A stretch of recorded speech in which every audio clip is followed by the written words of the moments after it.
bisa disatukan atau dikumpulkan di tempat yang insya Allah Allah mengatakan salat dan serta salam semoga senantiasa tercurah limpahkan kepada langit baginda Allah Habibana wa Nabiyana wa Rasulana wa Maulana Muhammad sallallahu alaihi wasallam. Tak lupa kepada keluarganya, para sahabatnya, tabi'in baut tabi'atnya, dan semoga sampailah kepada kita selaku umatnya yang senantiasa mengharapkan syafaat untuk iman darinya. Amin ya Allah ya Rabbal alamin. Nah, di pagi kali ini kita akan membahas tentang neurocognitive disorder dan paraphilic disorder. Nah, untuk neurocognitive itu sendiri dilihat neuro itu merupakan kemampuan dan kognitif itu berpikir. Jadi neurocognitive disorder itu merupakan kemampuan berpikir, kan? Baik itu cara kerja otak, seperti belajar, memahami, mengingat dan sebagainya. Nah, untuk neurocognitive ini terbagi menjadi beberapa bagian. Ada 2 bagian. Yang pertama ada delirium dan juga dementia.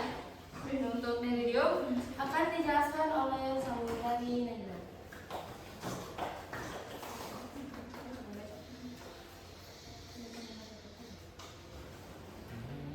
Jadi delirium ini adalah kebingungan yang muncul mendadak.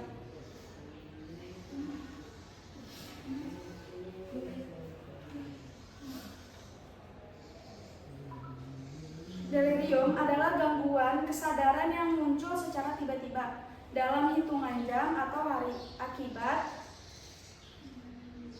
terganggunya fungsi otak.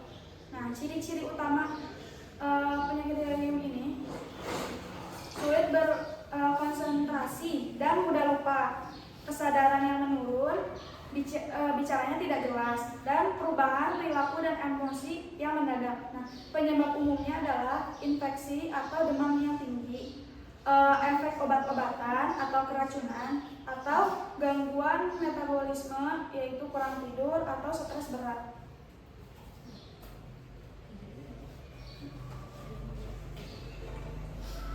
Demensia yaitu penurunan fungsi otak bertahap. Apa itu demensia?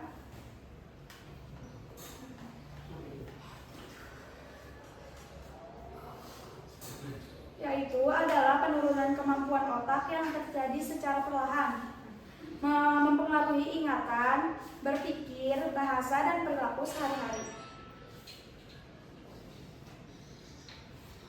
Gejala khasnya yaitu adalah mudah lupa, sulit membuat keputusan, bingung terhadap waktu dan tempat, dan perubahan kepribadian yang nyata, atau kesulitan melakukan aktivitas harian.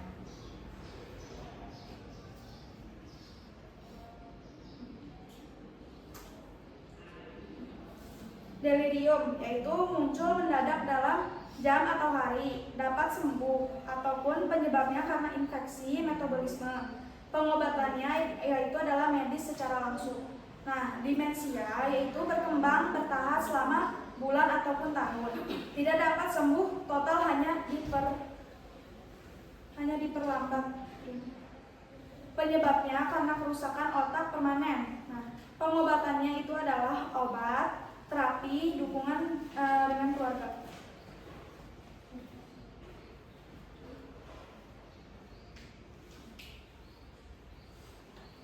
Perbedaan antara delirium dan demensia. Apa sih bedanya dari kedua ini? Kan keduanya sama-sama tentang ini kan.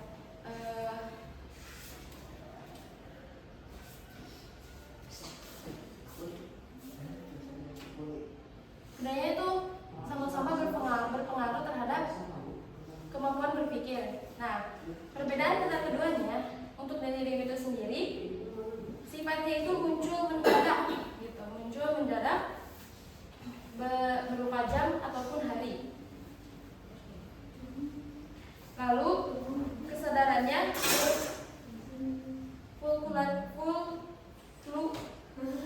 fluktuasi dan penyebabnya dapat diobati serta dapat sembuh total. Sementara untuk demensia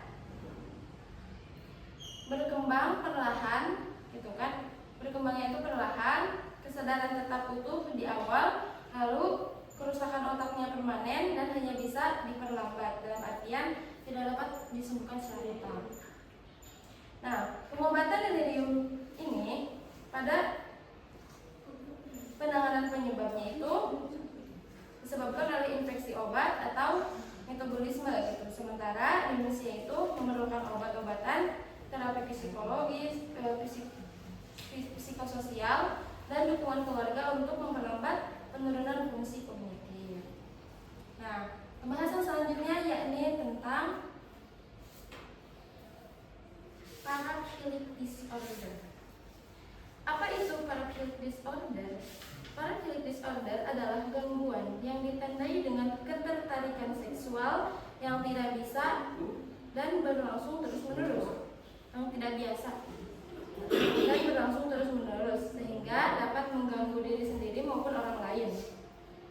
Penyebabnya itu pertama oleh faktor biologis, yang mana faktor biologis ini mempengaruhi hormon dan gangguan pada beberapa bagian otak. Lalu yang selanjutnya ini ada faktor perilaku, yang mana faktor perilaku ini merupakan kebiasaan yang menghubungkan gairah seksual dengan objek atau situasi tertentu. Dan yang terakhir yakni faktor lingkungan, yang mana faktor lingkungan ini berupa riwayat kekerasan, hubungan keluarga buruk, dan kurangnya keterampilan sosial. Jadi untuk paraphilic disorder ini merupakan gangguan yang ditandai dengan ketertarikan seksual yang tidak bisa berlangsung terus, yang tidak biasa dan berlangsung terus-menerus. Dalam artian yang tidak normal terhadap objek atau aktivitas secara intens dan berkelanjutan.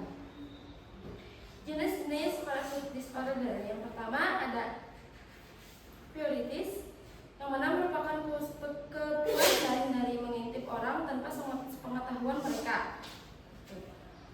Yang selanjutnya ada exhibitionistic, yakni kepuasan dari memperlihatkan alat kelamin tanpa persetujuan orang lain.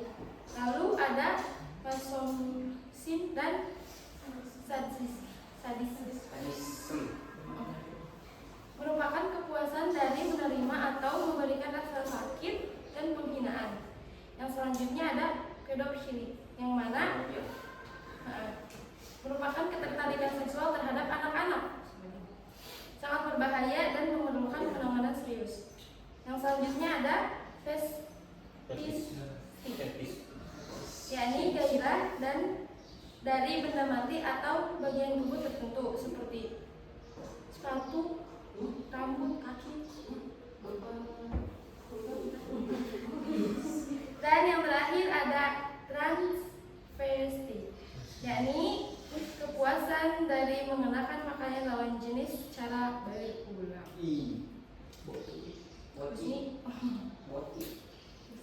Nah, bagaimana paraphilic disorder ini ditangani? Nah, bagaimana nih?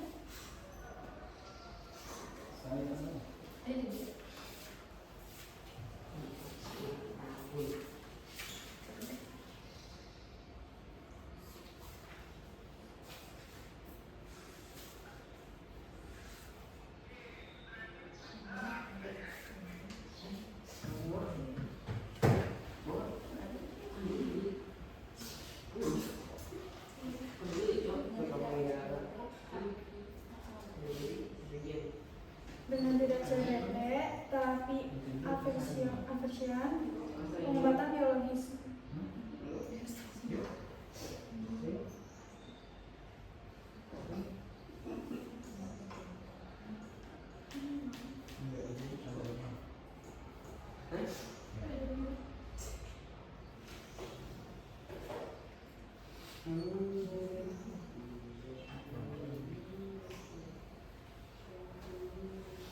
Terapi kognitif yaitu perilaku CBT mengubah pola pikir dan perilaku yang menyimpang secara bertahap.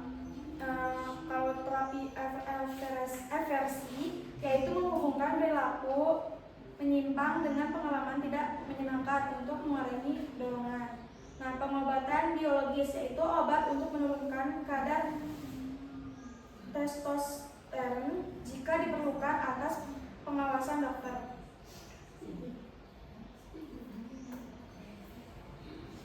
Itu saja yang bisa kami bahas. Untuk selanjutnya sesi pertanyaan dan diskusi. Oke, boleh tepuk tangan buat